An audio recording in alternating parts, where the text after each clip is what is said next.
Excited na po si Rachel Ango para sa simula ng bagong Sunday noontime show sa GMA Network. Yan po ang Sunday All-Stars na mapapanood simula sa June 16. Pero ano kaya ang pinagkakaabalahan niya ngayon? Narito ang report ni Nelson Canlas. Ilang linggo na rin nagre-rehearse si Rachel Ango para sa musical na Tarzan. Gaganap siyang Jane sa Pinoy version ng Broadway musical kung saan challenge di lang daw sa pagkanta.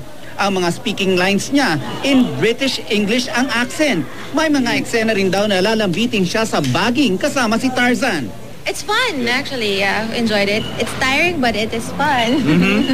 Makakasama ni Rachel Ann ang Broadway actor na si Dan Dominic.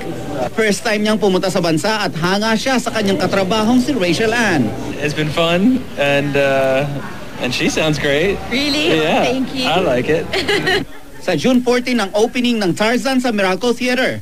June 16 naman ang simula ng bagong show na Sunday All-Star, ang bagong noontime show na mamahalin ng mga kapuso kapalit ng Party Pilipinas. Excited daw si Rachel Ann dahil makakasama niya dito ang ilan sa kanyang mga kaibigan. Christian is going to be part of the show. Syempre yung mga idols namin, sila Mr. Reg. Nelson Canlas, GMA News.